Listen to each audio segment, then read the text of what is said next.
Jeremy, I have another website here we can talk about briefly All right. with an interesting article. It's on VinePair, which they do good articles about beer. And this was actually a article that was tweeted out by Stone trolling Miller Coors, because this article is the 10 worst beers in the world on VinePair. Awesome. And they say, cheer up, Miller Coors, you only have 4 beers on this list. That's all? What does this have to do with put the key back in Keystone? Exactly. Continuing campaign to, not campaign, their lawsuit to protect the Stone name. Oh, yeah. Do you want me to not look at these and guess? Or should I just bring... Okay. Let's do that. Let's give you, see how many you can get. I mean, you don't have to name them all, but just throw out some and we'll see how many you get. So real quick, the 10 worst beers in the world from Emily Bell on VinePair. P-A-I-R. P-A, yes, good point. I want the other pair. They do a little disclaimer about snobbery, and they say all beer has its place somewhere in our lives. Often, certain fiscal insolvent junctures where an affordable 30-pack is actually a social lifeline. And so we're not denying these beers have a place in our hearts, nor trying to suggest that if you don't buy $15 6-packs of a single hop Imperial IPA, you must hate yourself. Yeah. And they say we just like the beers because they have a heavy verbal emphasis on greatness. That a lot of the worst beers are self-identified as best, premium, genuine, and ultra. Interesting. Is that a hint? Yeah. There, that will be your hint. Milwaukee's best. Yes. Well, okay. I'll write them down as you go. So guess 5 of them, and we'll see how many are on. Milwaukee's best is pretty rancid. Does this include malt liquors? I think there is one malt liquor on here. Jaguar Ice. Okay. Oh, Mick Ultra. Okay. I'll bet one of those low-carb beers is on there. At least one. Okay. Miller Genuine Draft 64 there. Okay. Or was it 55? I know there's a 55 and a 64. Okay. We'll put both on your list, and then add one more to your... Beer 30. Okay.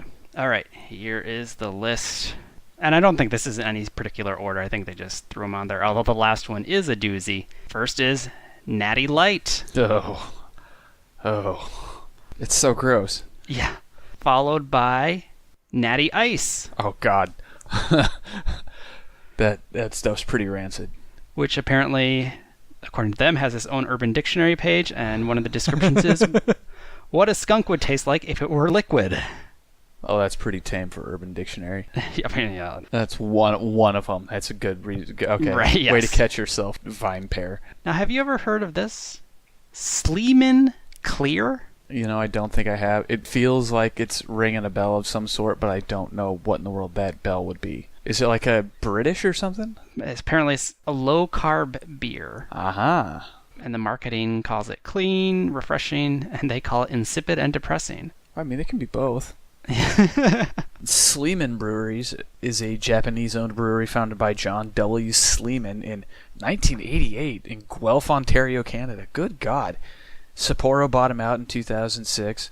The company owns a 2% share of Ontario's primary beer retailer. The company is a significant player in beer in Canada. Weird. So it's Canadian. That's probably why we really don't see it. God, they have like 15 Oh, no. They make an IPA. Ugh. Sleeman? Yeah. I think the stuff you're talking about is Clear 2.0? Yes. Okay. Okay, so here's the first one that you got. Kind of. So Milwaukee's Best Premium. But also on the list is Milwaukee's Best Light. Is there just a plain Milwaukee's Best in between those two? I don't know. I'm going to find this out. If I had to guess, I would say Milwaukee's Best is probably commonly refers to as the premium. Variations. Am I the first person to Google Milwaukee's Best Variations? Wait, so I'm seeing here... Regular light, and well, that's Urban Dictionary as well. Milwaukee's Best Lager, Milwaukee's Best Ice. I'm seeing an image here of lager, ice, and light, but not premium. That's what I'm getting to. Let's see. Only good thing to come out of Milwaukee's Best are those hyper-local, Davenport-only Will Ferrell beer commercials. You ever see those? That was old Milwaukee. Yeah. Oh, God, that's right. There's a difference, isn't there?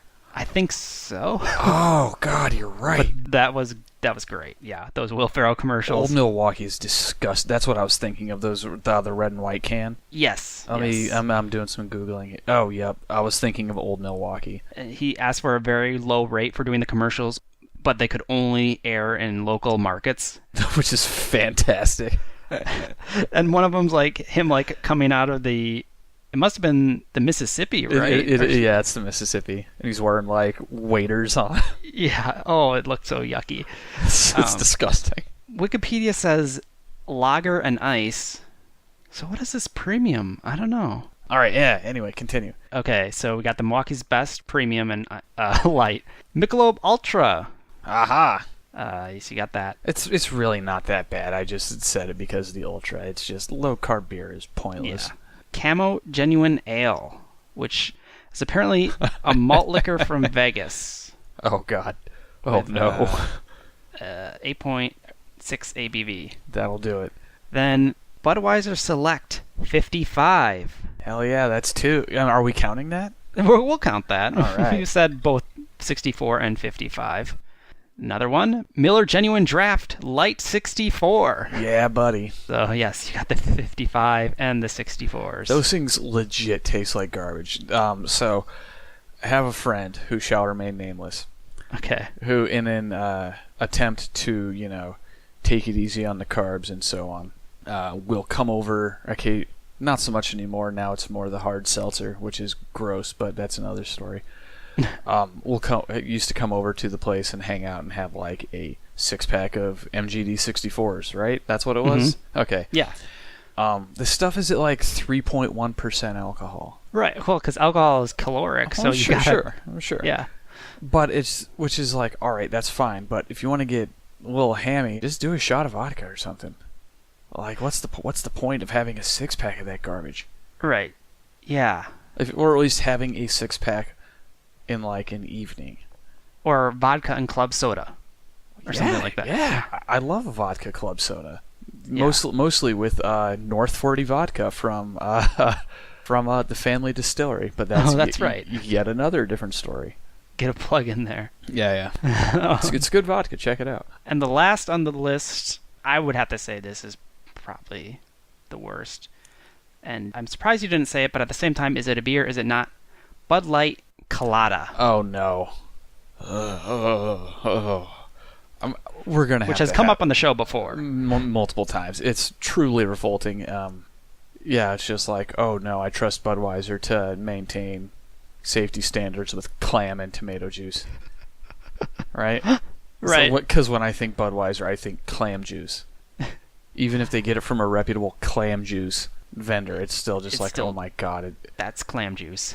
So yeah, that's apparently the worst beers in the world. Well, so like I mean, I get it. Like the Milwaukees and the Natties and all that stuff truly is rank. But for a world where people are, like they just want to sit in a backyard and have a beer, it doesn't really matter what it is. Like, I'm not going to hate on them too much for the 55s, 64s, ultras, whatever. It gets way worse than that. Yeah, I think so too. I think Steel Reserve. They could have really scraped the bottom of the barrel. These are pretty front and center. Yeah,